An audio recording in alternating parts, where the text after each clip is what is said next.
el horario, tenemos desde las 9, no, desde las 7 y 10 que estamos ahora aquí, hasta las 8:20. Empezamos un poco tarde, pero procuraremos terminar a las 8:20, por ser el primer día y estar cansados. La temática ya la he presentado antes. Repito solo una cosa. Me he dedicado a estos temas de teología. Como soy muy vanidoso, hablaré de mis libros, por tanto, no se preocupen, hablaré de ellos. Si alguno quiere entrar en lo que suelo escribir cada día o día y medio, si tiene interés por estas cosas, pone en el Google el blog dx.picata, el blog dx.picata, y le sale. O si no, buscan en un buscador llamado religiondigital.org. No busquen religiondigital.com porque lo tienen ahora, iba a decir los enemigos, los de un grupo muy integrista español que está en guerra con este otro portal. O si quieren, religiondigital.org. Pero entonces, como salen muchas cosas, hacia la mitad en la derecha verán mi blog. O si quieren entrar directamente, ponen el blog de x.picata. Aquí me lo ha puesto algún amigo con C, que está bien, pero yo suelo escribir en vasco con K, de xpicata con K. Me pego más. De acuerdo. De acuerdo. Segundo tema. Tenemos un pequeño curso en 6 lecciones sobre el dinero y el imperio, sobre Dios y el dinero. Los temas aparecen en este esquema. El primero de hoy, para entrar directamente en la temática, es Jesús y el tributo del César, o el tributo eclesial. Pasamos mañana a los que yo creo que son los dos adversarios de Jesús, que él cita con palabra aramea. Un adversario de Jesús, lo contrario a Dios. No podéis servir a Dios y a Mamón, que es el dinero absolutizado. Pero el otro adversario de Jesús se llama Belcebú, que es algo así como lo diabólico. Hablaré mañana de la relación entre lo diabólico y el dinero, desde la perspectiva del Nuevo Testamento. Es casi seguro que algunos lo veréis extraño, pero me atreveré a decir lo que pienso. Como no me interesa si hay o no diablo personal, pero lo diabólico es algo fundamental. Cuando el diablo le dice a Jesús, todo el mundo es mío, y le doy las cosas a quien yo quiero, ¿el diablo está mintiendo o está diciendo la verdad? Puede mentir, porque el diablo es mentiroso, o puede decir la verdad. De eso trataremos mañana. Mañana después tenemos el tema de la parábola de los invitados. ¿Quiénes son los que no reciben la invitación de Jesús? Esa parábola donde se dice que van excusándose uno porque ha comprado un campo, otro porque ha comprado una serie de bueyes, otro porque se ha casado, por lo que fuere. Comento el texto de cuáles son aquellos problemas que nos impiden hacer camino de reino, y me atrevo a comentar unas palabras de un evangelio apócrifo muy interesante llamado el Evangelio de Tomás, que no está aceptado oficialmente por la Iglesia, pero que es un evangelio muy interesante, donde se dice al final que los comerciantes, más o menos, y los que dirigen los mercados de este mundo no caben en el reino de los cielos. Vamos a intentar ver qué significa eso.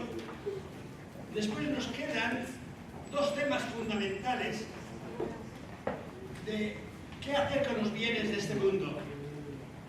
Un tema es el del Evangelio de Marcos y paralelos, donde se dice que hay que desprenderse de todo, y una vez desprendido de todo, el dinero se puede convertir en medio para tener 100 campos, 100 casas, 100 madres, hermanos y hermanas. Frente a eso está el ideal o camino del libro de los Hechos, donde da la impresión de que la comunidad primitiva de Jerusalén se optó por vender todos los bienes, compartirlos hasta que se acaben, porque el mundo termina o no termina. Pero esa solución fue muy problemática. Hay que compartir los bienes para comerlos y que venga la muerte.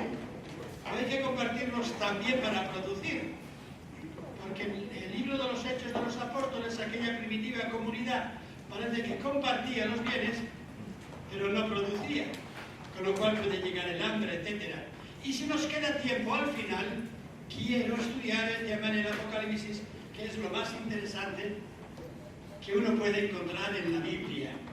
¿Cuáles son los tres grandes problemas del Apocalipsis? El dragón allá, con la mujer allá, evidente, como signos fundamentales. La vida simbolizada en la mujer y el dragón que no vive de dar vida, sino de ¿qué? De comer la vida que engendra la mujer. Pero el dragón directamente no hace la guerra, sino que convoca para la guerra. Apocalipsis 13, ¿a quién? A una primera bestia. ¿Qué es la bestia? En el fondo militar, el imperio, Roma. La segunda bestia, ¿cuál es? La falsa profecía, la falsa verdad. Un tipo de ideología que te engaña y te miente. Todos nosotros hoy estamos en manos de un tipo de poder imperial, pero estamos más todavía en manos de un tipo de ideología que nos domina y nos somete. Y en tercer lugar, en el Apocalipsis, ¿quién pone? Bestia imperial, primera bestia, bestia de la ideología, el falso profeta, y pone la prostituta, que es el dinero con el que todo se compra y se vende. Y cuenta el Apocalipsis cómo este mundo se destruye. Intentaré explicar esos temas y los tomaré básicamente de un libro que he ido a recoger allí, pero creo que traje 5 ejemplares y no he encontrado ninguno, o sea que alguien lo ha visto apetitoso. Un libro titulado Dios y el dinero, que está publicado en esta editorial de los padres jesuitas de España. La editorial se llama Sal Terrae, Sal de la Tierra, y había escrito este libro que se estaba agotando, y me dijo el editor el año pasado, ¿por qué no tratas el tema más directamente? Y me vino bien el tema porque me habían invitado los jesuitas de la Universidad Iberoamericana de México, del Distrito Federal, y los del Instituto Teológico ITESO de Guadalajara, en Jalisco, y les di un curso hace un año y unos meses sobre eso. Me pidieron que les hablara del dinero en la iglesia, y le dije que no me atrevía a hablar del dinero en las parroquias, del dinero en las diócesis, del dinero en las organizaciones eclesiásticas religiosas, del dinero entre cristianos y finalmente del dinero ¿dónde?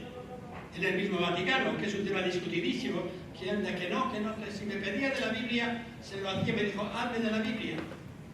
Y lo han publicado en una edición de esas que sacan en la Universidad Iberoamericana de México, pero apenas venden el libro. Está de balde, si ustedes buscan en un buscador en Google, explicar el dinero en la Biblia, y está de balde. Es un servicio que hacen algunas universidades como esta de México, donde uno puede tener el libro en internet, ¿no? Pero les hice el libro después en escrito, y es el que había traído unos ejemplares, pero no estaban ahora ya, los han recogido algunos de ustedes. Pero quería presentar este, que a mi juicio es más bonito, aunque es un poco más extenso, al editor le gustaba menos, pero bueno, y le quedaban unos ejemplares y le dije, mándamelos, los últimos, y los he traído ahora. El título es Dios es palabra. Se puede decir que Dios es palabra. En el principio era la palabra, y la palabra era Dios, y termina en la palabra se encarna, lo cual significa que Dios lo hace todo a través de la palabra, y que el poder fundamental de este mundo es la palabra. Hoy habéis rezado ahí debajo de un árbol diciendo que algún presidente al que conocéis, por los periódicos, que ganó elecciones quizá valiéndose de medios poco claros, con palabras poco claras. Lo mismo ha sucedido en las elecciones de España hace 15 días, donde la palabra de los políticos se embrolla y demás, y no hay la palabra clara. La palabra que dice, que crea, que ofrece posibilidades de diálogo a todos, de manera que la palabra del presidente de Rusia o del de Estados Unidos o España valga lo mismo que la palabra de quién, de un ilegal, de un encarcelado, de un batua, no hombre, del centro de África, porque Dios es palabra y la palabra es el valor supremo. Y analizo aquí el valor de la palabra a lo largo de la historia de la Biblia, analizo los valores que aparecen en la Biblia como valores clave de tipo económico-social y termino, me interesaba entonces mucho, con unas reflexiones sobre un economista político italiano que era en aquel tiempo cuando escribí este libro y daba todavía clases, hace unos 15, 10, 9 años, un tal Petrella, político economista italiano, que tiene unos trabajos muy interesantes sobre los poderes que hoy dominan en el mundo. El poder que domina en el mundo es el diablo, claro que sí. Pero el diablo actúa a través de ¿qué? Petrella dice actúa a través de 3 poderes. El primer poder es el capital, es decir, el dinero absolutizado. En la línea del Evangelio, Mateo 6:24, donde se dice, el enemigo de Dios, ¿quién es? Lo contrario a Dios, ¿quién es? No, pero poneros a pensar, si no conocierais el Evangelio, lo contrario a Dios, ¿qué sería? ¿Qué? Ya, porque lo sabes. Perdona.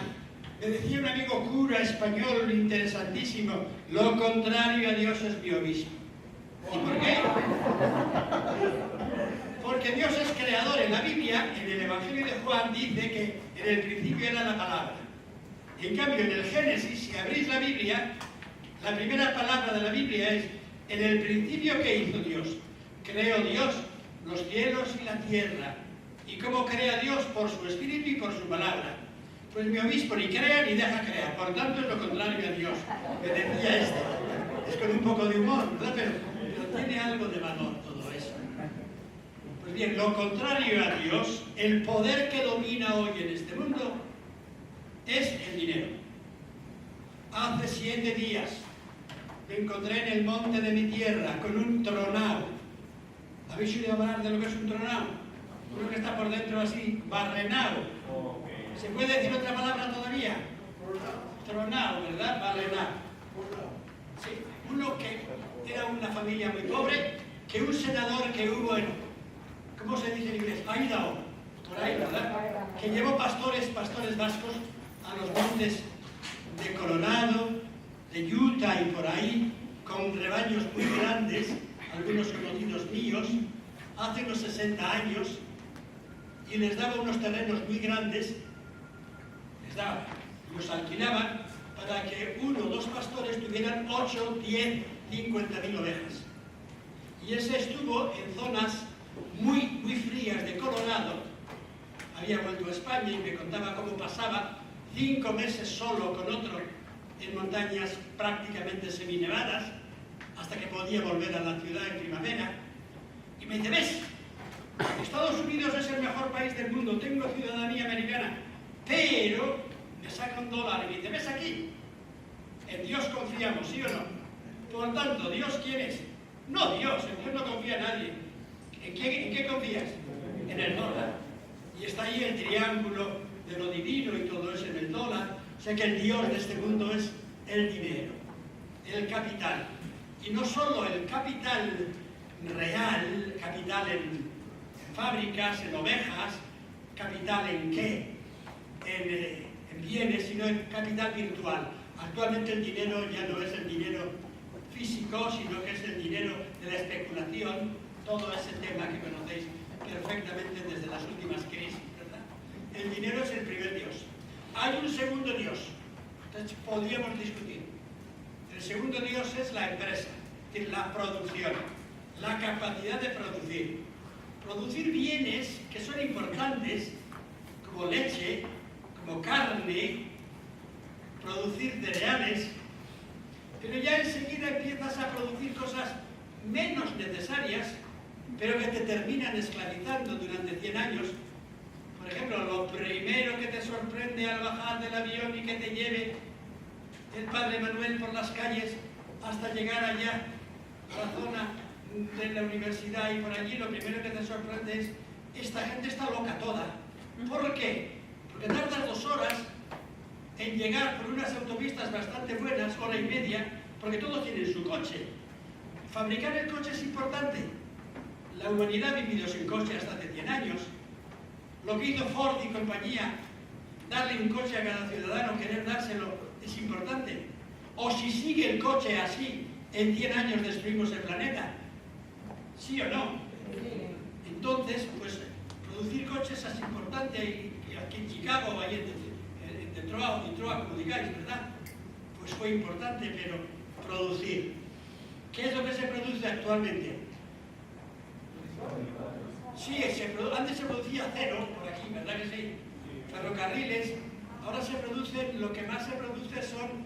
No está en guerra Estados Unidos, medio guerra con China, por ver quién produce la 5ª generación de los, ¿cómo se llamen? Móviles, ¿le llamáis?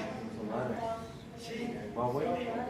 Entonces es una producción de cosas interesantísimas, pero ¿quién produce? Pero hay otras cosas que se producen.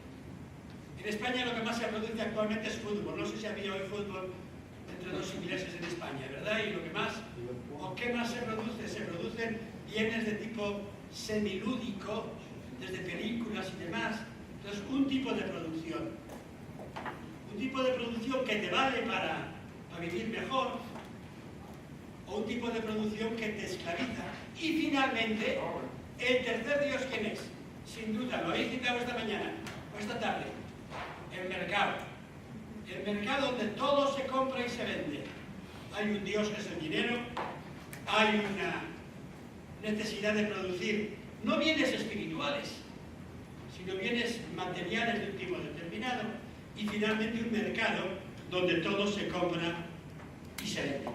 Pues bien, esto era el final de este libro, donde no quedaban clarísimamente las cosas, pero para mí están mejor dichas aquí que en ese otro libro, Dios y el dinero.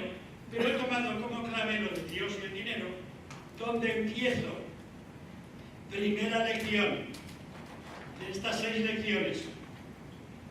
¿Por qué no empezamos a lo bruto con el tema del tributo? Vivimos para pagarle un tributo a alguien, para que ese alguien nos haga ciertas cosas. ¿A quién le pagamos el tributo? ¿Al Estado? ¿Al César? O más que al César, el tributo se lo pagamos ¿a quién? A un tipo de empresas. Voy a leeros el texto porque es fundamental en el contexto de los evangelios.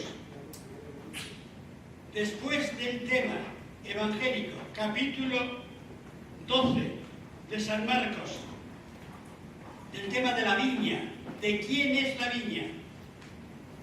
La viña es el mundo. ¿De quién es el mundo? ¿Todo se compra o se vende en este mundo? Y puede al final desembocarse en la situación de que unos cuantos posean el mundo entero. O se puede aceptar aquella cosa fundamental de la Biblia donde se dice la tierra no se puede. A ver, capítulo 25 de Levítico. La tierra no se compra ni se vende, solo sabían los siús también de por aquí cerca. lo sabía cantidad de gente más civilizada que nosotros. Lo sabían los viejos vascos salvajes, que la tierra era un bien común. Lo único que se puede hacer es organizar de manera que unos u otros en esta tierra hagan ciertos trabajos al servicio de todos. Pero en este mundo la tierra se compra y se vende. Jesús dice en la parábola de los viñadores que no puede haber un tipo de gente que en un momento determinado piense que la viña de este mundo es para ellos y solo para ellos, y matan a los que vengan a decirle tú que la viña es de todos. Es la parábola de los viñadores, muy bonita, que va en contra de este mundo moderno donde antes los ius o los viejos vascos no tenían la tierra con registro de propiedad, hasta que llegó el vasco más civilizado, o llegó aquí el hispano, o llegó el anglosajón, y dijo, esta tierra de los indios, nada, la tierra es de quién, nosotros que la trabajamos. Y haces una serie de lindes, y vas al ayuntamiento o a la casa comunal, como se llame, al consejo, y esta tierra la matriculas como tuya, ¿sí o no? Bien. El que manda ahora en todas estas tierras, el señor, el emperador, tiene unos servicios y tiene que gastar un dinero. Tenemos nosotros que contribuir a ese dinero, que es necesario, ¿eh? Si no hubiera un dinero público no habría autovías, ¿sí o no? Si no hubiera un dinero público no habría cantidad de cosas, se necesita un dinero público. Más dinero público o más dinero privado. El tema de los impuestos es de los temas clave en este momento, en que lo fundamental es, si el Estado hace más servicios y necesita más dinero, o el Estado no hace servicios, no necesita dinero, y el dinero lo tienen solo las grandes corporaciones, con un visto bueno del Estado allá arriba. Y el Estado lo que administra es la guerra, las cárceles, algo de educación, no mucha, ¿verdad que no? O hay un tipo de Estado más social, donde el Estado administra mucho más las cosas.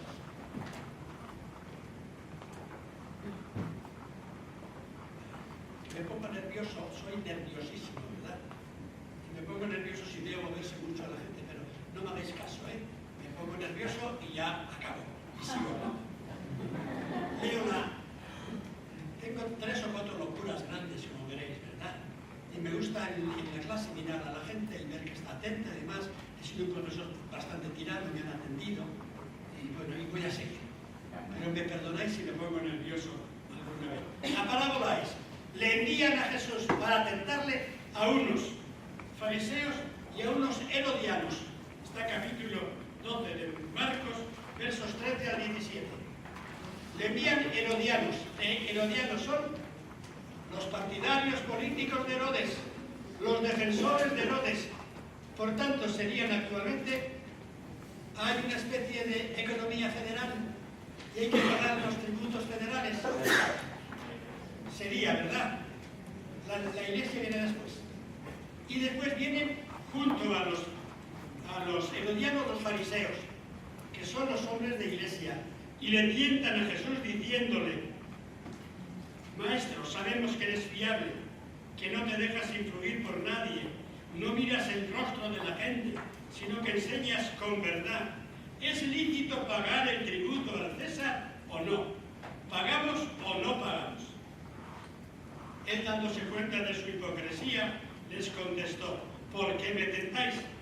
Traedme un denario. Denario era la moneda oficial del imperio, la moneda con la que se pagaba el impuesto.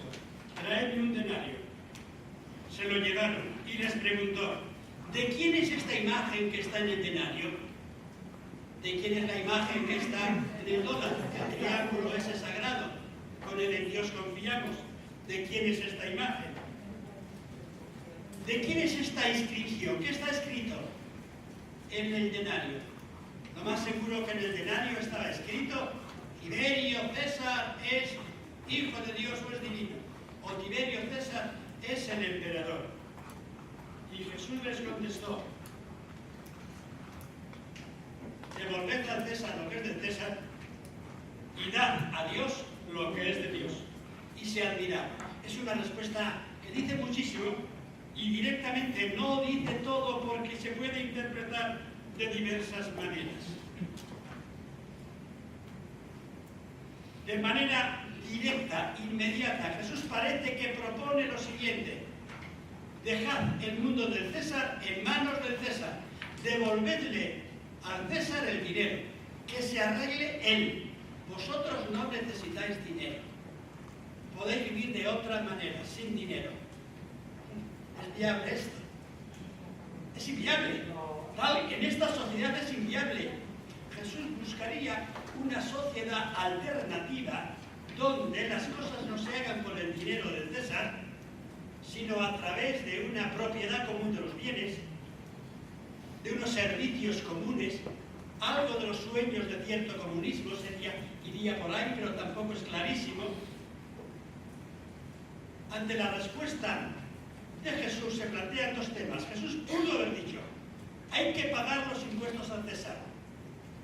Si dice eso, la mayoría de los nacionalistas judíos le habrían acusado, porque los nacionalistas judíos se oponían al impuesto del César, porque querían tener el suyo, querían hacer su propio gobierno, y al hacer su propio gobierno necesitaban: no le pagas el impuesto en mi tierra, en el País Vasco, al rey de España, que es un bandido. Paga el impuesto revolucionario a los rebeldes vascos, ¿sí o no? Y eso puede pasar en medio mundo. El dinero del impuesto, ¿a quién queréis que vaya? ¿Queréis que vaya a la administración del presidente de Estados Unidos? ¿O queréis que vaya a otro tipo de administración? Si Jesús dice: no paguéis el tributo, se pone en contra del César y aparece inmediatamente como rebelde al César y le meten inmediatamente a la cárcel.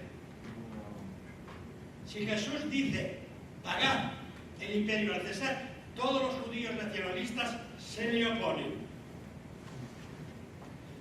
La respuesta de Jesús: devolved al César el dinero, significa que el César administre su dinero y que lo administre, si puede ser bien, está claro, que ningún dólar del César vaya mal empleado, que los dineros del César se empleen al servicio de la humanidad. Y la humanidad es, evidentemente, que haya buenas carreteras, que haya buena educación, que haya un buen servicio de salud para todos y demás. Pero claro, se puede decir: este César de Roma emplea el dinero en vicios del César, en edificios del César que no le importan a nadie, en ejército del César, y tenemos el derecho de decirle al César si administra bien o mal los dineros. Pero Jesús no dice solo: devolvedle al César el dinero, sino podéis hacer las cosas de Dios sin dinero, sin este tipo de dinero. El dinero es un invento bastante recentísimo. Un tipo de economistas norteamericanos da la impresión de que el hombre nació cuando empezó a trapichear, ¿sí? Trapichear con dinero. Yo te vendo, tú me vendes, y que lo primero que creó el hombre en el mundo fue el dinero. Hoy habéis sacado en esta tarde ahí abajo que una de las ciudades más antiguas era Jericó, del año 8000, 9000 antes de Cristo. Había dinero en aquella sociedad. Quizá había dinero de trueque. Aquí en América había trueque ¿de qué? De algunos objetos preciosos. Había trueque también ¿de qué? De plumas, cacao, pero dinero no había estrictamente.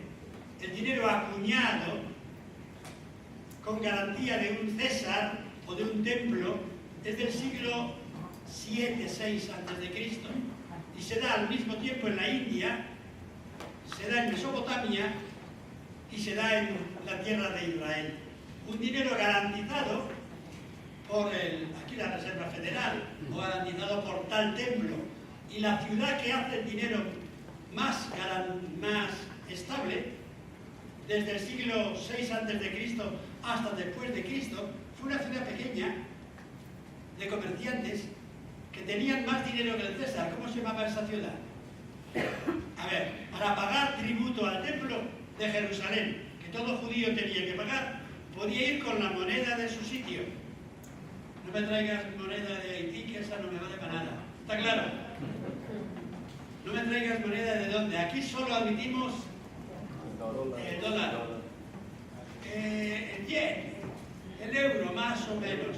Aquí solo admitimos el denario de Tiro, que era la ciudad comercial de los grandes navegantes que tenían el gran banco, y hasta Roma, cuando quería moneda seria, tenía que apelar a la moneda garantizada por Tiro.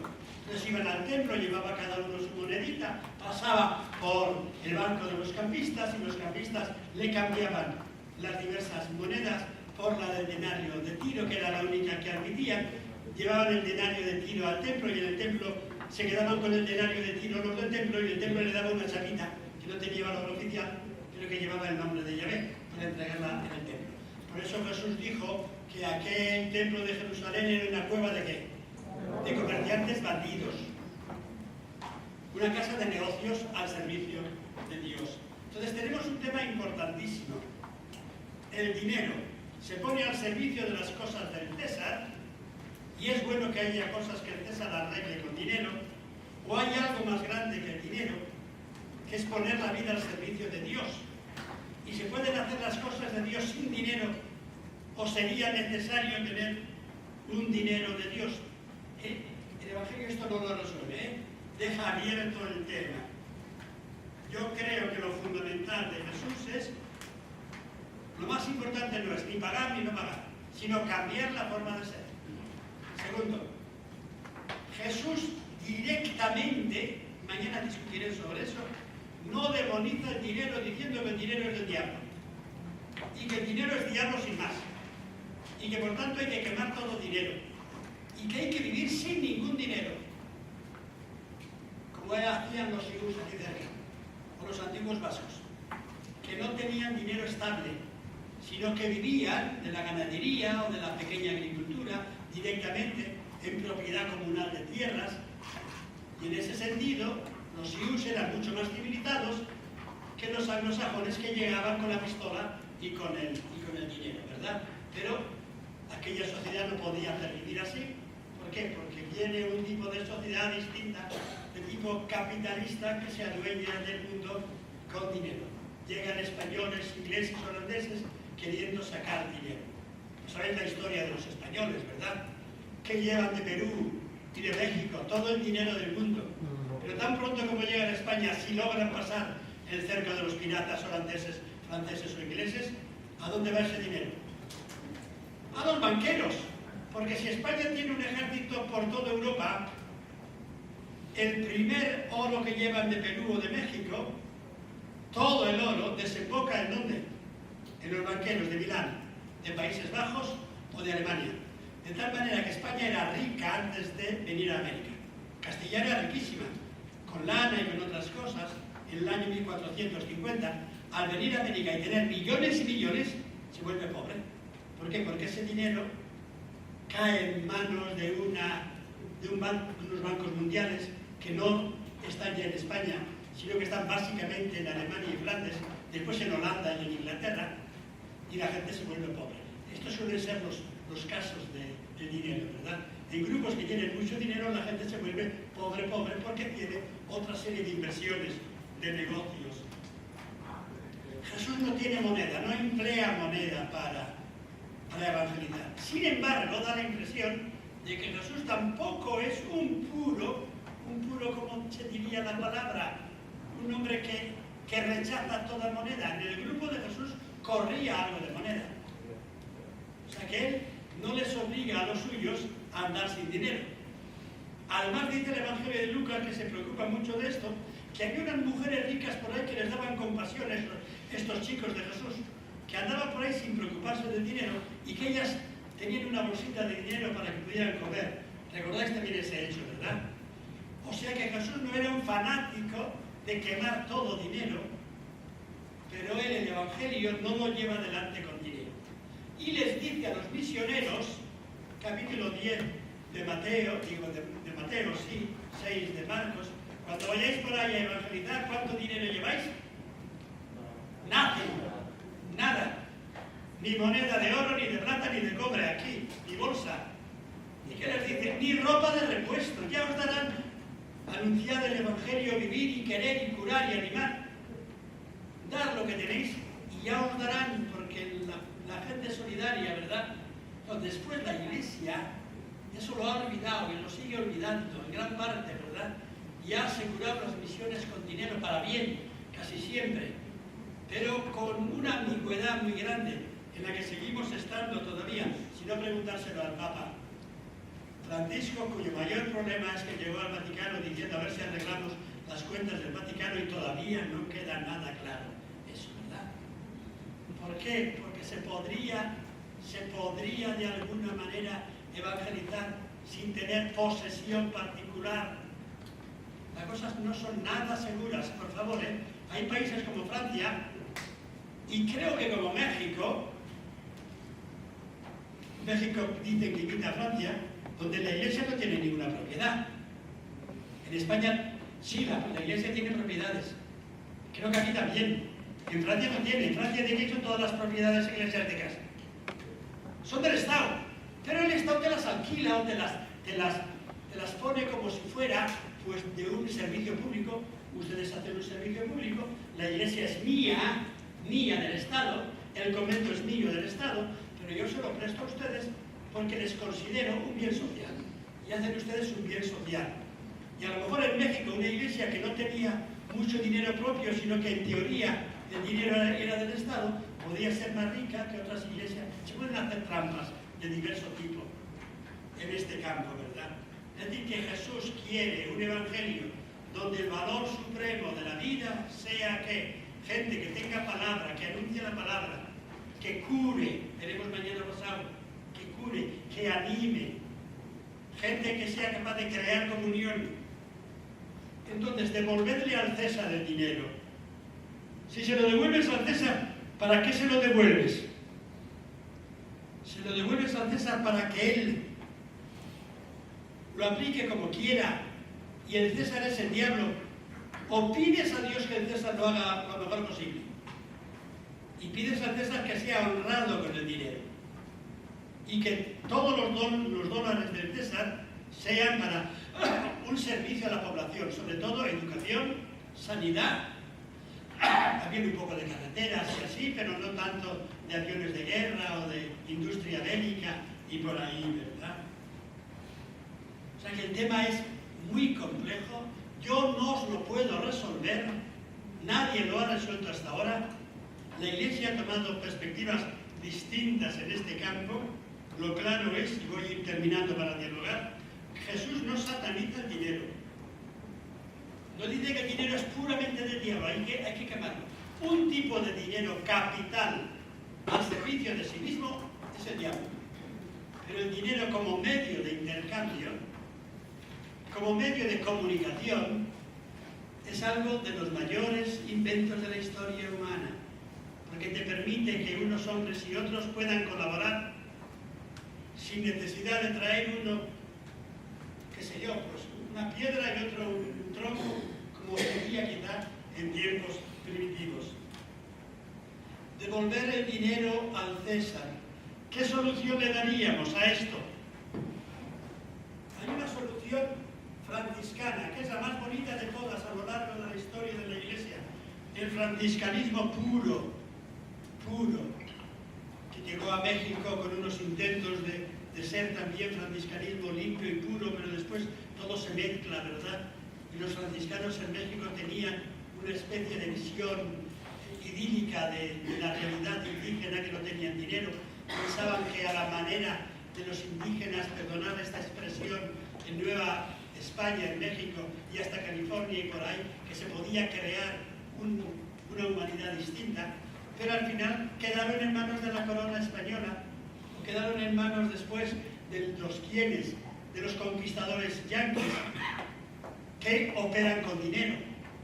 Y el franciscanismo se convierte en un tipo de ideal de pobreza. Podemos decir, por tanto, que el dinero es malo, que hay que vivir sin dinero, que el dinero lo dejamos en manos de gobernantes y demás.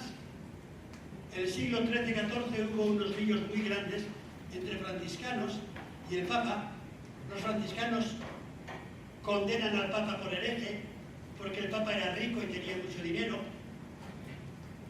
Tenían en parte razón los franciscanos, porque el papado se hace una de las, como diría yo, en el siglo XIV y XV el papado se hace uno de los bancos más importantes de Occidente. Y el mayor dinero que tiene Occidente en parte es el Vaticano. Eso es buenísimo, claro, con eso hacen, qué sé yo, la Plaza de San Pedro, y hacen las iglesias, y hacen el Vaticano. Pero eso es peligrosísimo. Que haya mucho dinero en el Vaticano y que construyan unas iglesias increíbles con muchísimo dinero. Y hoy eso es un problema, ¿sí o no? Algunos pensamos que lo mejor que se podía hacer con el Vaticano es convertirlo en un museo, ya. No es dinero contante y sonante que se traduzca en dólares, pero es un tipo de dinero simbólico que ha marcado la historia de la Iglesia, pero al final triunfó la Iglesia oficial romana diciendo que no todo dinero es malo. Al principio los franciscanos no tenían ninguna posesión, pero al no tener ninguna posesión, ¿en qué casa vives? Y tienes que vivir si eres 40 o 50. Y entonces hicieron una ficción legal, una mentira legal, que es la misma que hace Francia actualmente con los edificios eclesiásticos, y quizá México. La ficción es, los franciscanos no tienen nada en su nombre, y todos los bienes de los franciscanos están a nombre de ¿quién? Del Vaticano. ¿Ya qué más me da? Si después es como si fueran tuyos, en todo, ¿verdad? O sea que no es nada fácil arreglar esto. O el ejemplo de Francisco, que es muy bonito, que les dice que vivan en pobreza. Porque, veré mañana, el dinero tiene dos enemigos. Uno es el tiempo. La polilla, ¿recordáis? O el orín. ¿El de orín qué se dice? Que con el tiempo todo el dinero se pierde. Y el segundo problema que da el dinero, ¿qué es? Que tan pronto como tienes dinero, ¿qué pasa? Que surgen un tipo de gente que dicen, oye, ese dinero está ahí, es muy apetitoso. Los ladrones, ¿recordáis, no? Y entonces Francisco fue a una comunidad franciscana muy bonita, donde en contra de sus ideales de vivir en pobreza y en sencillez, aquellos franciscanos habían puesto una casa bonita, habían puesto muebles bonitos, habían puesto cosas de lujo, y les dijo Francisco, hombre, tenéis cosas muy bonitas, pero para mantener esto en un mundo donde hay hermanos ladrones, ¿qué tenéis que hacer? ¿Pagarle dinero a quién? A unos policías para que lo guarden. Y entramos en la espiral de robo más robo, porque el dinero, si se comparte, podría dar lugar a una vida en fraternidad. El dinero es signo de comunión, pero el dinero inmediatamente suscita un tipo de envidia. Y Jesús no hace ninguna especie de, ¿cómo diría yo? No hace ningún tipo de juicio moral. ¿Quién tiene más derecho, el propietario o el ladrón que roba? Es dificilísimo dar soluciones. Algunos padres de la Iglesia decían que todo rico era, lo dice San Juan Crisóstomo, lo dice Gregorio de Nisa, todo rico de este mundo es, ¿qué es? Dos cosas, ladrón o hijo de ladrón. ¿Por qué? Claro, y eso pertenece a la doctrina clásica de la Iglesia, porque tener una riqueza grande en medio de un mundo de pobreza, de hecho significa que tú has robado a otros. Y entonces el más listo, el que tiene más suerte, el que tiene más armas, es un problema grande esto. Lo mejor ha sido hacer un tipo de pacto entre el César y la Iglesia. El César organiza ciertas cosas, se le da cierto dinero al César, y es el que tiene, actualmente es el dinero mayor. Veremos mañana si el dinero es del César o son de las corporaciones multinacionales, ¿verdad? Si el dinero es del jefe del ejército, o el dinero es de los ideólogos, o el dinero es de un tipo de banco mundial, porque es complejo, eso lo ha tratado el Apocalipsis. Que haya, por tanto, un tipo de pacto. ¿No sería bonito que la Iglesia fuera un ejemplo de pobreza intensa y grande, donde se reparten los bienes? Que la Iglesia no tuviera dinero. En España ha habido dos momentos en que en que todos los bienes de la Iglesia han pasado al Estado, todos. Uno es en una llamada desamortización de Mendizábal, que fue en el siglo pasado. En México se dio, no sé si con Calles o con uno de estos, que dice que los bienes eclesiásticos son grandes y pasan al Estado, ¿sí o no? Y si no lo hizo, lo quiso hacer. En España lo hicieron. Y fue el mayor bien que se pudo hacer. Pero tuvo consecuencias malas porque antes los conventos daban de comer la sopa boba a muchos pobres, llevaban la sopa boba, guardaban un tipo de bienes artísticos, el Estado español no funcionó y el dinero que le quitó a la Iglesia cayó en manos de bandidos especuladores. Con lo cual no arregló nada, a no ser que tengas un Estado buenísimo y que el Estado administre bien lo que la Iglesia ha administrado mal. Pero en España la Iglesia había administrado mal, el Estado le quitó todos los bienes a la Iglesia, 1843, 44, 45, cuando se estaba fundando la congregación de los claretianos. Y la Iglesia administraba mal, pero el Estado administró mucho peor, con lo cual no arreglamos nada. Y ahora se está dando lo mismo en España. Prácticamente en estos últimos años la Iglesia está perdiendo todos los bienes que están pasando a manos del Estado, primero porque la Iglesia no los puede mantener, segundo porque no hay curas y demás, y entonces el tema es cómo los va a poner el Estado. Ha dicho, por ejemplo, el otro día un ministro español, que es un hombre al que había que colgarle, no para que se muera, sino que se vaya por ahí, ¿verdad?, diciendo que la institución que más favorece hoy al bien común en España, ¿es cuál es? Decidme los otros. ¿Qué institución económica es la que más hace por distribuir bienes en España? Una cosa llamada Cáritas, que es una cuestión semi-eclesial, que da de comer a 5 o 6 millones de españoles. Y dice ese ministro que quiere que el Estado tome eso. Si el Estado español toma eso, al día siguiente no come nadie, porque Cáritas funciona bastante bien, a pesar de todo. Funciona bastante bien. Y da de comer y acoge. Pero claro, Cáritas es un problema que te acoge también a los negros de África, que el Estado no quiere que se les acoja. Vamos a ver, en España han puesto un par de vallas como las que quiere hacer el Trump, o el Trump. Y quieren hacer unas vallas en Ceuta y Melilla para que no entre nadie, ¿verdad? Pero es dificilísimo todo, es un tema dificilísimo, ¿no? Y entonces, pues, habrá que encontrar maneras de que haya trasvases sociales, de que la tierra es de todos somos peregrinos en este mundo, todos somos emigrantes en este mundo, y cambiar una economía para que, perdonen la palabra negro, la digo con todo el cariño del mundo, para que el negro del África tropical viva bien en su tierra. Y si quiere venir, que venga. Pero no que venga porque se muere físicamente de hambre. ¿Verdad? Bueno, y termino. Teníamos organizado hasta las 20, ¿verdad? Voy a terminar en 5 minutos y hacemos un pequeño día. Con esto del tributo, que se las trae, y explicándolo mañana y pasado mejor, hay otro texto del tributo eclesial en Mateo. Mateo es el único que toma este texto del tributo eclesial. Es un tributo que iba al templo de Jerusalén. En tiempo antiguo, el templo de Jerusalén lo pagaba ¿quién? El rey, la corona. Porque era templo real, lo cual es muy bonito, pero peligrosísimo. ¿Por qué? Porque si pagas tú el templo, ¿quieres que el templo haga lo que tú quieres? Por tanto, la religión estaba al servicio ¿de quién? O del virrey de México, por ejemplo, ¿no? O del rey de España. Pero después de la caída del templo, que lo habéis meditado esta tarde del Vía Crucis ese, cuando ya no hay rey en Jerusalén, para mantener el templo, ¿cuántos? 500, 1000 empleados del templo, 2000, ¿qué hace falta? 1000 empleados que son clase pasiva, no produce solo bienes espirituales, pero no produce corderos para el sacrificio, ni produce trigo, ni vino, y tienen que comer. Entonces, ¿qué se inventa? Que cada judío pague cada año un dracma. Es una moneda ática, bueno, un poco de dinero. Y ese poco de dinero es para que vivan los curas.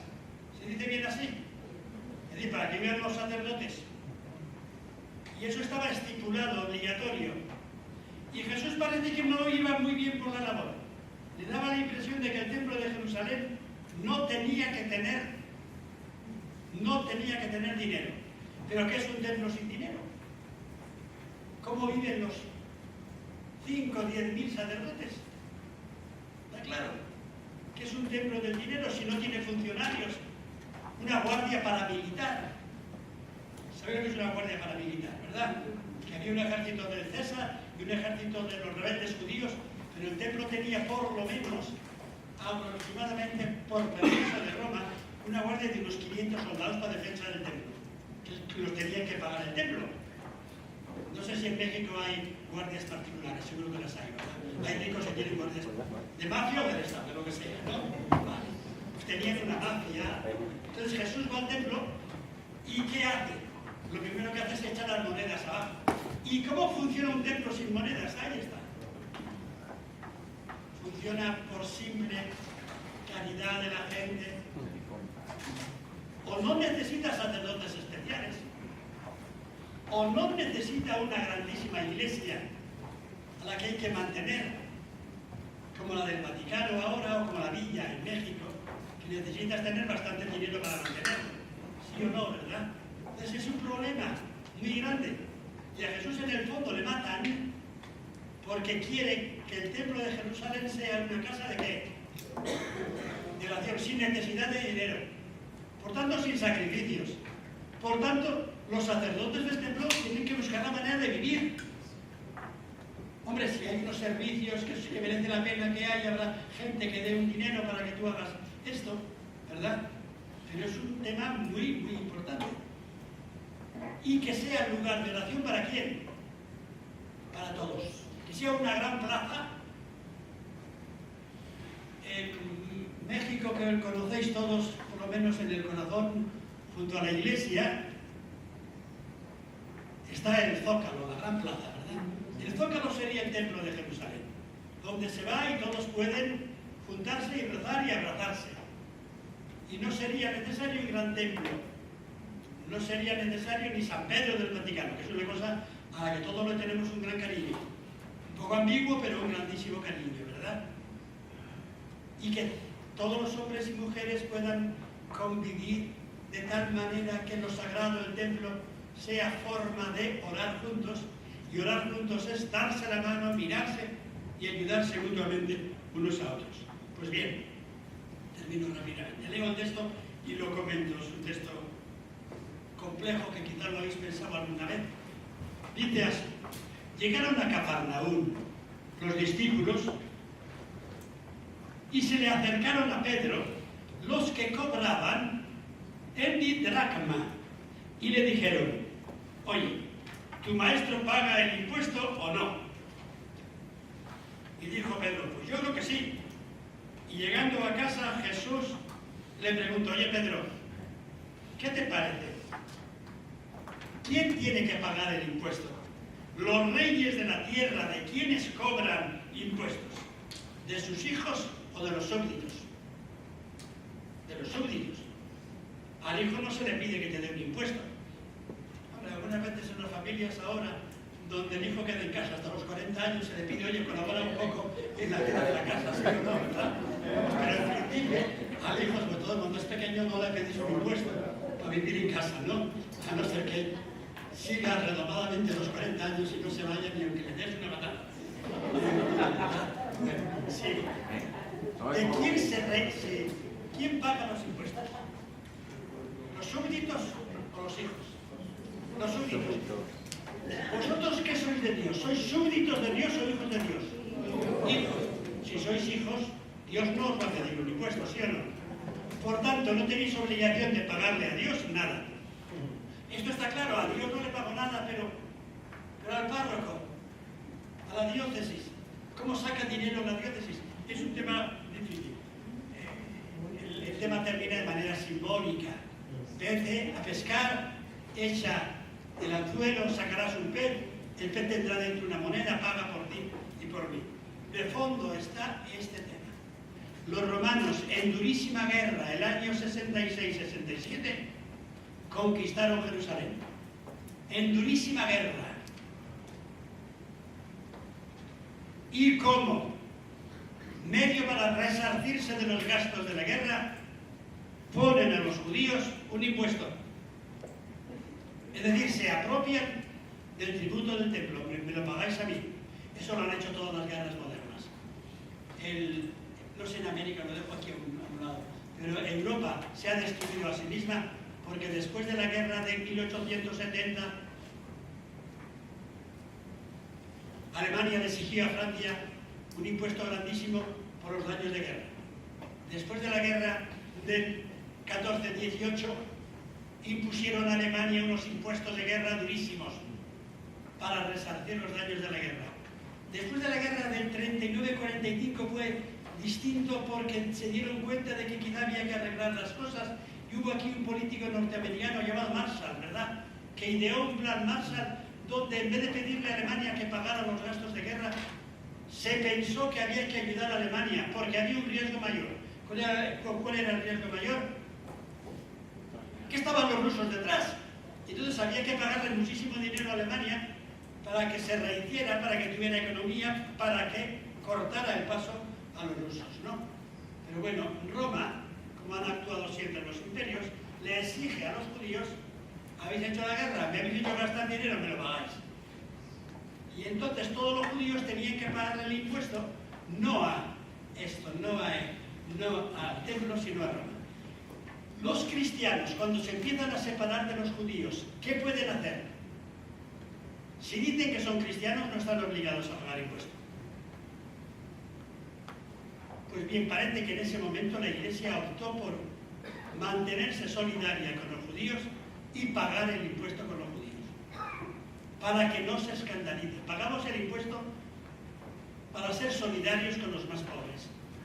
Hay un tipo de impuesto que puede ser, por tanto, una manera de ayudarnos los pobres entre nosotros y de ayudar de alguna manera al mismo Estado para que el Estado se porte bien con todos. El mayor problema, que creo que lo habéis dicho esta tarde, que algunas veces se da, si no es aquí, se da en Europa, que vienen a Europa africanos. Y una vez que se establecen, los más enemigos de que vengan más africanos a España o a Alemania, ¿quiénes son? Los que han venido antes. ¿No sería bonito que se ayudaran unos a otros y todos entre sí? Y que esto fuera una manera de cambiar también la visión del Estado romano y decirles: nosotros queremos ser solidarios, ¿por qué no hacemos un Estado de cosas distintas, donde podamos todos, unos con otros, convivir? Roma pensó que era un imperio eterno, ¿verdad? Como igual que piensa el imperio norteamericano, el chino de ahora, o algo que estemos más con las orejas abajo, los europeos. Pero de eterno nada, ¿eh? Un imperio como estos puede caer en 50 o 100, a lo más 200 años, ¿verdad? ¿Qué puede venir? Nos podemos educar para crear un tipo de sociedad distinta, solidaria. ¿Quién hace esto posible? ¿Lo hace el Kremlin o el Pentágono? ¿O lo hace el gran capital, los jefes del Partido Comunista Ruso? ¿O esto se hace desde abajo, creando un tipo de humanidad distinta? Humanidad donde, para mí es muy bonito que haya países distintos. Yo soy absoluto partidario del pueblo vasco. No creo que el pueblo vasco se tenga que erigir en un Estado al tipo del Estado español. Lo más seguro que este tipo de Estados ya desaparecen. Pero una cosa es un Estado, imperio, y otra cosa son grupos culturales importantes. Grupos culturales como el vuestro, que tiene derecho a existir dentro de un mundo más globalmente anglizado, o como sea, ¿verdad?, el nombre que le queráis dar. Entonces, ¿cómo podemos crear grupos distintos dentro de una sociedad universal donde el poder absoluto no sea el capital, donde la norma final no sea el comercio, todo se compra y se vende? Según el Apocalipsis, a la entrada de Roma había un letrero que decía: aquí en Roma se compra y se vende todo. Y empieza diciendo: se compra y se vende oro, plata, piedras preciosas. se compra y vende cereales y demás, se compra y vende animales, se compra y vende casas, y termina diciendo, aquí se compra y se vende cuerpos y almas humanas. Aquí lo que se compra y se vende en último término son personas. Y ahí estamos. No hemos avanzado un ápice. Pues nos quedaría nada. Me he alargado, hemos empezado un poco tarde. ¿Alguien quiere hacerme alguna pregunta o viene aquí y comenta algo? Este ha sido el primer tema, un poco fuerte, un poco duro, como os he dicho. Mañana empezaríamos con el diablo y el dinero. Yo tengo una pregunta. Claro, venga usted aquí, por favor. Si quieres, venga ahí.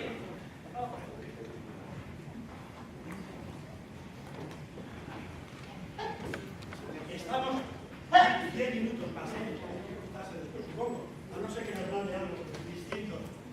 Padre Manuel, sí. Mi pregunta es acerca de a la iglesia, en lo que es la iglesia. Bueno, primero, ¿al gobierno le conviene que haya más súbditos para que tenga más capital? Entonces, en la iglesia, nosotros como feligreses podemos decir, llevar más gente a la iglesia por fe a Dios.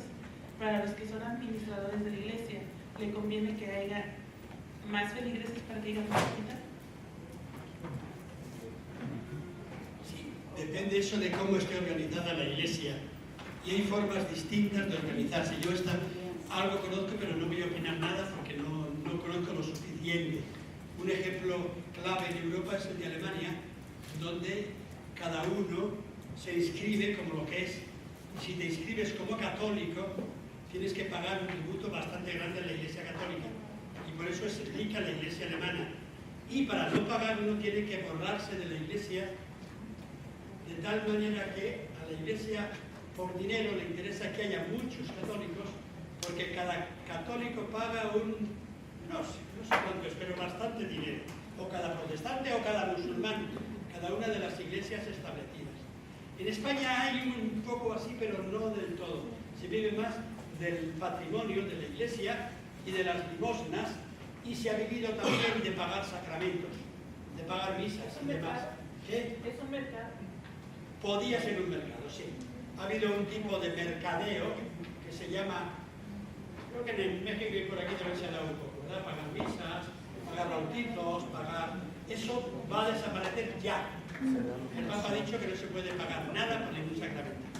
Lo que pasa es que te dice por el sacramento no se paga nada, eso lo ha dicho el Papa Francisco. Lo acaba de decir otra vez. Pero se paga por las luces, pero pagan a que te ponen las luces o aquí no. Es un tema que está discutido, ¿verdad? Lo bonito sería que haya muchísimos cristianos católicos o de otras confesiones que están en iglesia porque les gusta, porque cantan, porque rezan, porque se transmiten en solidaridad, porque se ayudan mutuamente, y evidentemente en una comunidad cristiana hay que compartir bienes. La forma de compartirlos cuál es, a través de Cáritas, una institución de iglesia, a través del párroco, o que el párroco no tenga absolutamente nada que ver con el dinero. En España actualmente los párrocos no tienen absolutamente nada que ver con el dinero. Hay una manera en que la diócesis se encuentra algo del dinero, viven austerísimamente actualmente, aunque tienen edificios muy ricos, pero hay un dinero de iglesia que lo administran 3, 4, 5, votan cada año, y llevan Cáritas o llevan obras sociales, y eso en principio el párroco no ve absolutamente nada de ese. Y me parece muy bien, como tiene que ser. Pero el problema que tenemos es que hay un capital muy grande de iglesias, pero que son prácticamente museos. Hemos llegado a un momento en que en España las iglesias ya no están abiertas. Porque va a ir miedo a los ladrones, de un lado o de otro, están prácticamente cerradas siempre. Y las que están abiertas ¿cómo? Como museos. Usted se paga $2 o 3 o 4 y entra a la Catedral de Salamanca. Y en la Catedral de Salamanca, vente para acá, vamos tú y yo. Vamos a ver la Catedral de Salamanca, vamos a verla. Y el que está en la puerta me dice, ¿ustedes de dónde son? Y yo le saco mi carnet de identidad y digo, yo soy de Salamanca, usted pase porque esta catedral es suya. Usted no, y tú dices, ¿pero qué voy a rezar? Pues no lo sé, usted me paga $3 para entrar a la catedral. No sé si me explico. El 80% de las iglesias importantes de España se han convertido en museos, lo cual indica que han perdido la función religiosa. Antes no era necesario porque había todos los días misa, la gente tenía un tipo de respeto al culto, estaban siempre abiertas. En México muchas estarán abiertas, supongo, ¿verdad? Aquí no sé si están abiertas o no. En Francia, que está al lado de mi pueblo, al otro lado paso el valle y paso a Francia, hay un País Vasco francés también. Como las iglesias son del Estado, las tiene abiertas. El Estado tiene, pues, un oficial, un alguacil del ayuntamiento que se ocupa de abrir y cerrar la iglesia, sea o no creyente, claro. Y el Estado te arregla las banderas y así. Porque es el único dueño, desde la Revolución Francesa, es el único dueño de todas las iglesias. Y es más rica Francia, la iglesia francesa, que la española, a pesar de que oficialmente no tenga absolutamente nada. O sea que los métodos que haya pueden ser distintos, ¿no? Sí, dime, sí. ¿Vienes aquí?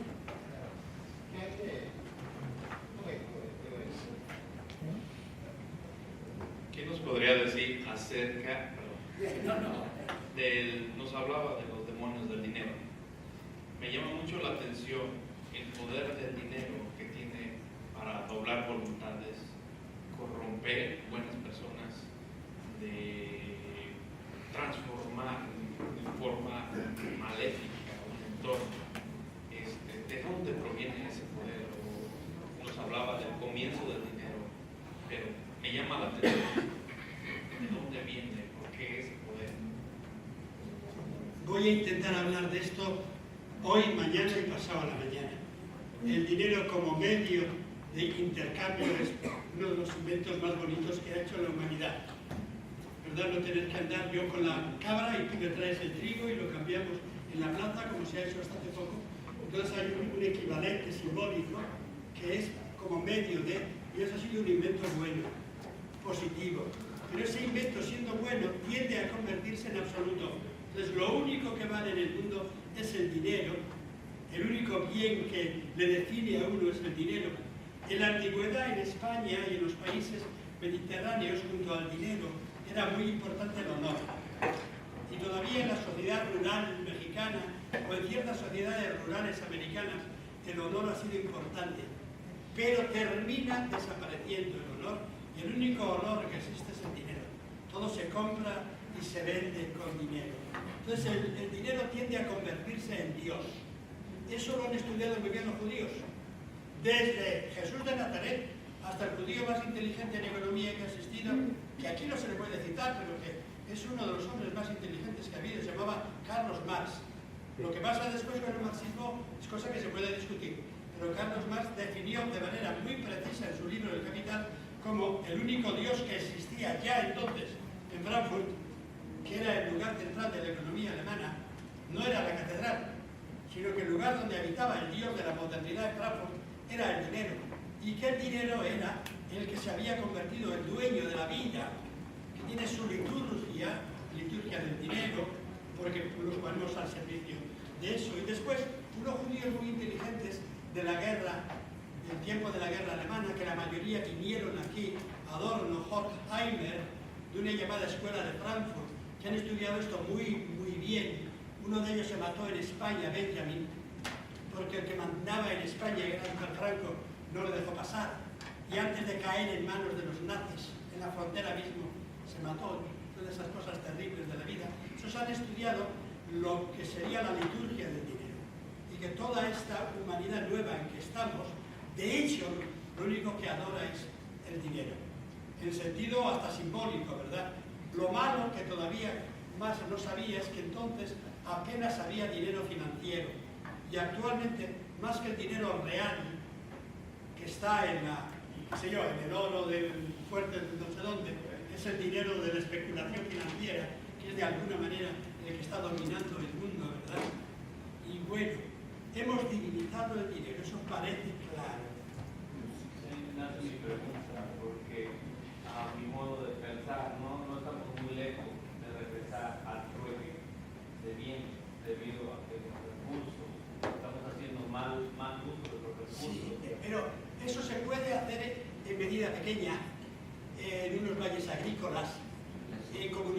no muy extensas, donde se vuelva un tipo de intercambio inmediato, pero ahora queremos tener los bienes del mundo entero, y aquí en Chicago compras de España, de China, de todo el mundo, entonces es difícil un trueque directo, aunque de alguna manera habría que intentar volver mucho más a un trueque básicamente directo, y el dinero que tuviera otras funciones donde Dios es la gratuidad. Lo opuesto al dinero es nada se compra, nada se vende. Eso es San Pablo. Dios no se compra ni se vende por nada. En cambio, el dinero te logra comprar y vender todo.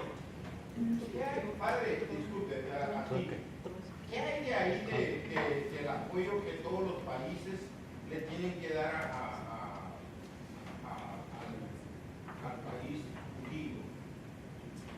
Que, digamos, por decir, Estados Unidos tiene que reportarse con Israel con cierto tributo monetario. ¿Qué hay de ello? ¿Qué me puedes explicar si hay algo en esto Yo creo que a ver, no hay nada, creo. Pero hay una cosa muy interesante, y es que los judíos en principio no querían dinero, pero de hecho, ya antes de Jesús, cuando estaban cautivos en Babilonia, que no tenían bienes de tierras, se dedicaron algunos judíos a crear bancos. Y aparece en el cautiverio en Babilonia, la familia Guraso quedaba y vendía dinero. Pero voy más adelante, a la Edad Media Europea. En la Edad Media Europea no había posibilidades de intercambio mundial económico. ¿Por qué? Porque estaban muy separados, musulmanes, cristianos, bizantinos, pero había judíos. Y había judíos desde Samarcanda en la India hasta Toledo. Y los judíos eran la mayoría gente de una inmensa fiabilidad. Y los judíos tuvieron una ley dramáticamente dura que era: entre judíos no se puede cobrar nada de impuestos. Por tanto, el interés no existe. Pero al extranjero, al no judío, le puedes cobrar interés. Y entonces, un judío de Toledo inventa el papel escrito como sea un pagaré y se lo manda al judío de Samarcanda junto a la India, en cómo se llama ahora, en Turquistán. Y eso vale ¿cómo se llama esto? Como moneda. Y inventan la banca. La Iglesia inventa la banca y tiene toda la banca mundial en Europa, los judíos, en el siglo XI, XII, XIII. La Iglesia prohibía el interés, hasta que en un momento determinado, en el siglo XIV, la Iglesia da un viraje y admite el interés y las bancas, la banca cristiana. El judaísmo fue el que inventó en Occidente el tipo de economía monetaria de banca. ¿Por qué? Por estas capacidades que tenían grandes ellos no tenían tierras, de invertir con dinero, de prestar dinero y de crear una economía mundial, desde el occidente al oriente, desde la India hasta España, desde Rusia por un lado hasta África por otro. Después los cristianos aprenden, pero la banca judía ha seguido siendo importante. Lo que pasa es que los judíos eran muy importantes. ¿Y qué haces con ellos? Te pongo tres ejemplos. En España, el año 1492, cuando los soldados españoles, España explotaba por todas partes, sobraba gente, se vienen a América muchos, pero por otra parte en España, el 80% de la economía que la tenía, los judíos. ¿Qué haces con ellos? Los terminan expulsando el mismo año que vienen a América. 2 años antes los expulsan y España se empobrece. Era dificilísimo tener una economía de un país donde tienes toda la economía en manos de una gente que no sabes si es española o si obedece antes al judaísmo. En Europa, cuando iban dando vueltas, la siguiente tragedia fue mucho más dura. En España expulsan a los judíos. En Alemania creen que los judíos están haciendo una economía para ellos y les matan. Con Hitler, ¿entiendes?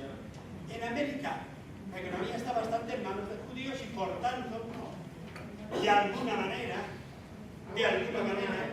porque si usted retira todo el dinero judío de la bolsa de valores de Nueva York, ese país se va a... Sí, pero me refiero que para Estados Unidos actualmente el Estado de Israel es casi, de hecho, un Estado de la Unión, porque se comportan de alguna manera. Le viene bien a Estados Unidos que haya judíos ricos.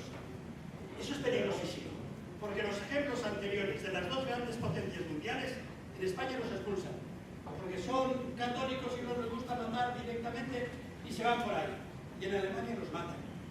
Llega un momento en que aquí hay una sensación de que los judíos son dueños de la economía y puede surgir de pronto una especie de odio y decir el judío es culpable. Creeríamos que no, pero cosas más duras y más difíciles se han visto. Por otra parte, los judíos tampoco son tan importantes económicamente. Y en Israel trabajan muy bien, tienen la primera o segunda industria informática mejor del mundo, lo hacen muy bien. Y bueno, pues, miren, para las preguntas vamos a enumerarlos. Pablo, Marco, Fernando, el diálogo va en mi casa para rato, así que no se preocupen. Ostras, todavía yo de esto sé lo que sabéis vosotros. De Biblia sé un poco, de esto otro ya no sé. Sí, es muy interesante todo el tema. Creo que hasta ya se me olvidó la pregunta.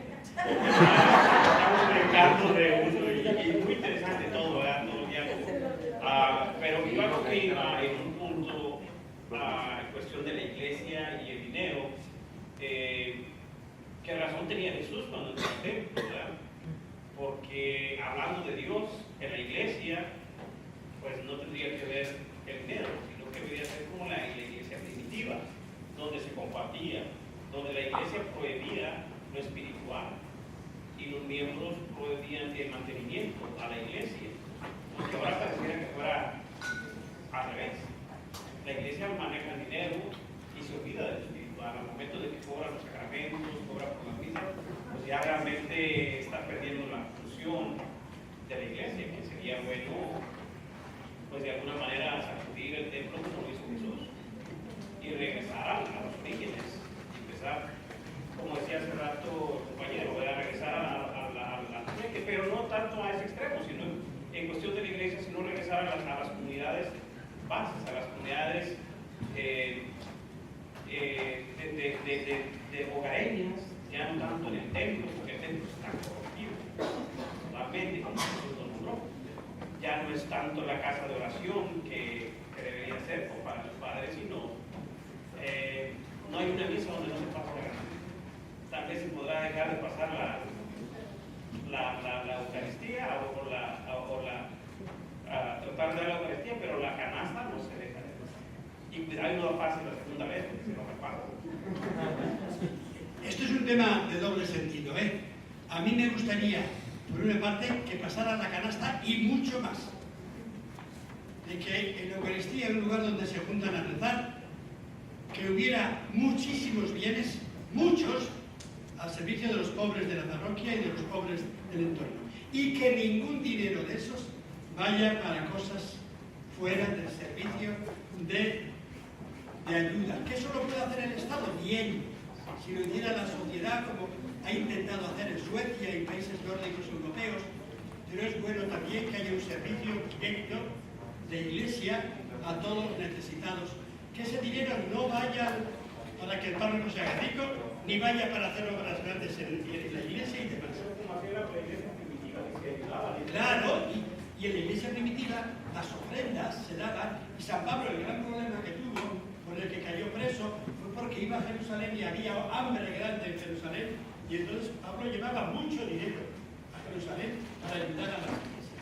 El dinero como medio de ayuda es importantísimo, y no solamente dar medio dólar, sino que si uno comparte y sabe que en la parroquia hay necesidades grandes, uno pone 20 o 100 o 200 dólares, lo que pueda, pero que se sepa bien, no para humillar a los pobres, sino que se sepa bien que ese es un dinero social, empleado para que coman y puedan vivir y estudiar o cuidarse. Ahora, si se entiende ese dinero para que se enriquezca simplemente el cura o cobrarse, es malo. Pero es lo que pasa en la iglesia. O sea, hay gente bondadosa que aporta mucho, pero siempre el programa de la diócesis para ayudar al arzobispo yo espero la iglesia local.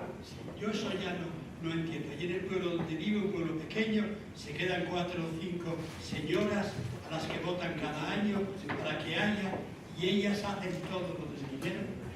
Dan la parte a Cáritas, miran allá en nombre de a una familia, 2 o 3 familias más pobres que hay, y eso no va para nada para el cura, ni para el mantenimiento de la iglesia. El cura dice esta iglesia está bien, o va bien, ese no necesita, vive de otras cosas.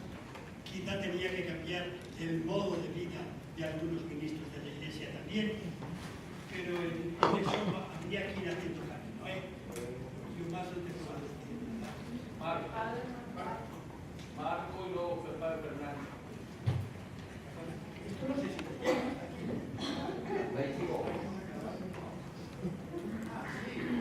Muchas gracias. Es que, doctor, escuchando la palabra, muchas cosas en mi cabeza, no sé si eso sean preguntas o simplemente ideas que me vinieron escuchándolo. Una de esas es, mencionaba en México la iglesia, sí, efectivamente en México todos los templos, las propiedades, puede ser de iglesia, son propiedad federal. Sí. La otra cosa que mencionaba usted sobre que a muchos les gustaría que el Estado de Israel fuera un Estado de la Unión, no sé si es sabido de muchísima gente que un porcentaje altísimo de la población judía israelita tiene doble ciudadanía. Muchos de ellos no han estado en los Estados Unidos, pero tienen un pasaporte y votan en las elecciones. Es muy interesante ver cuando se elige un presidente aquí en los Estados Unidos, como también en Israel, los judíos van y votan y les interesa tanto quién vaya a ganar aquí, porque obviamente les va a afectar a ellos, y es altísima la cantidad de judíos que tienen la doble nacionalidad, que son judíos, y tienen también la nacionalidad americana. Hoy también, precisamente, el 31 de mayo, un día como hoy, en el año 1492, fue cuando los judíos fueron expulsados de España, que fue la segunda expulsión, porque la primera fue parece 100 años antes. Y escuchando también hablar, me está viendo a la mente cuando usted habla de sociedades más humanas, estaba pensando de la migración de África a Europa, y sobre todo esas caravanas que están viniendo aquí a los Estados Unidos. De cierta manera los africanos y todos, ellos van buscando, o también con un sueño a Europa. Y fue muy interesante cómo los europeos fueron allá y ellos no les pidieron ningún documento. Y no les impidieron inmigrar. Y como ahora la situación es muy diferente. Y aquí en América también. Aquí en América porque nuestros hermanos latinoamericanos, especialmente los centroamericanos, vienen impulsados no simplemente con un sueño, sino por las condiciones que este país les creó, especialmente durante las gubernaturas de Ronald Reagan, de Bush y de todos ellos, y que es consecuencia de lo que Estados Unidos propició en estos lugares, y es la razón por la que vienen. Pero obviamente, pues aquí eso no se habla ni se reconoce. Gracias. Yo les puedo responder, ¿verdad?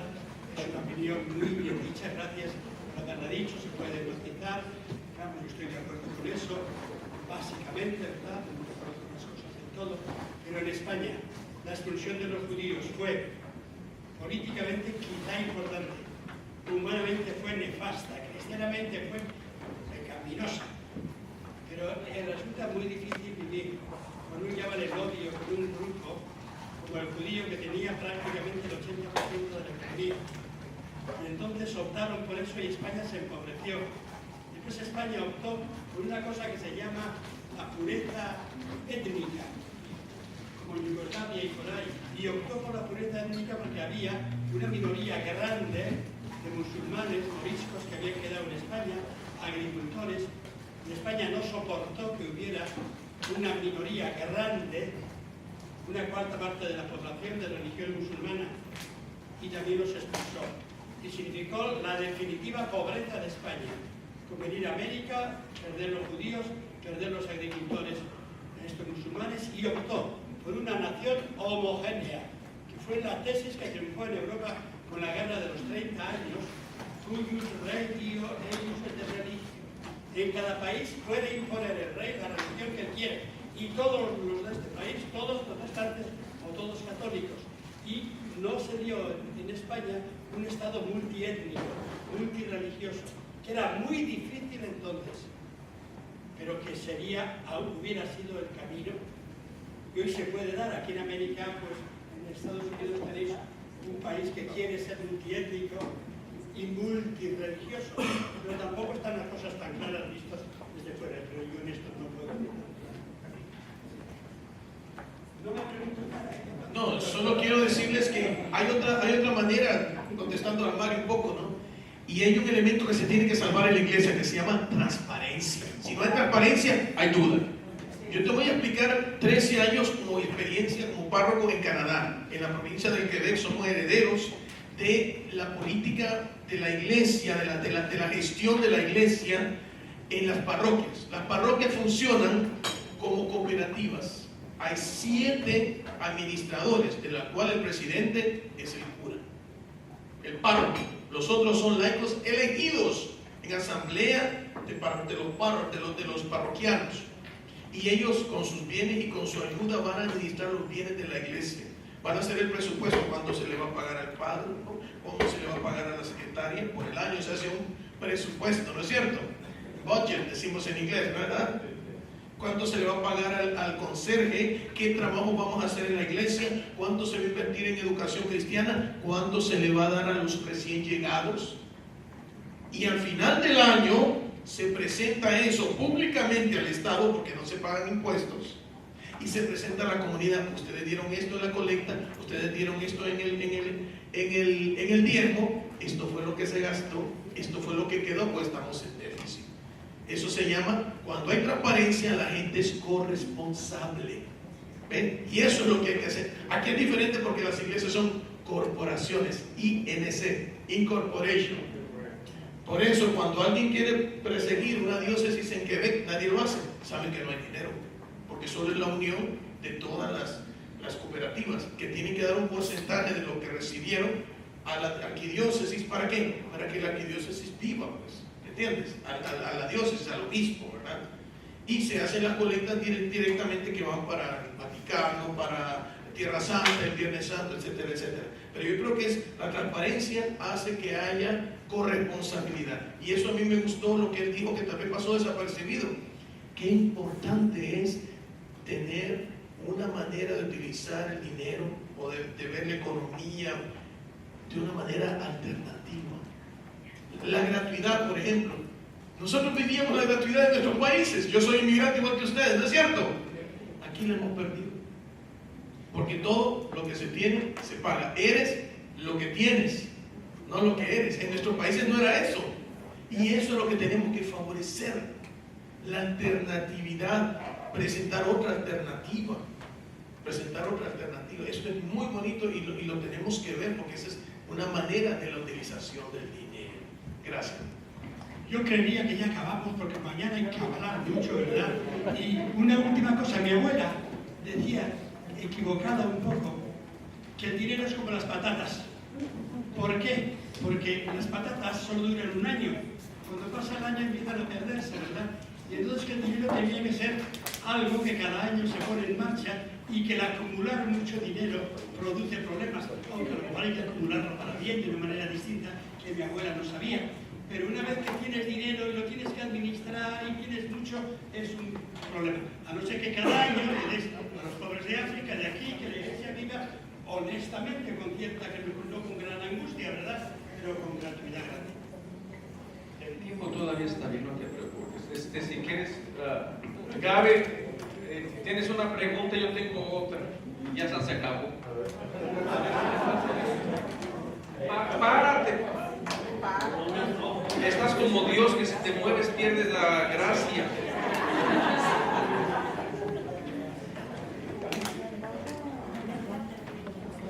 Bueno, yo quiero, no tanto de la iglesia ni más, yo quiero hablar acerca de Jesús y el dinero. No sé si estoy mal hoy, pero en todos los evangelios, no sé cuál sería la intencionalidad de los evangelistas al presentar a Jesús simplemente para tener una adquisición solamente espiritual. Si se dan cuenta, en los evangelios Jesús no sepa que directamente quería que trabajaba, que generaba dinero, no lo hacía. Entonces, esto a veces a nosotros nos ha causado daño en que queremos que solo ese es el servicio, como Jesús servía y no cobraba y no generaba dinero, pero eso a la larga empobrece. Entonces yo no sé si los evangelistas lo sabían o realmente Jesús nunca se preocupó por trabajar. Pablo parece ser que sí, para no ser carga de nadie. No sé cuál sea su visión de esto. De esto no he podido hablar porque no hay tiempo para todo, a lo mejor sale mañana un poco más. En el carnet de identidad de ustedes, en su cédula de identidad, ¿qué pone? ¿Ciudadano o pone trabajador? El Evangelio de Marcos le presenta a Jesús básicamente como trabajador, en la única descripción del estado físico de Jesús. No entra si era casado o no. Simplemente le presenta como el tecton.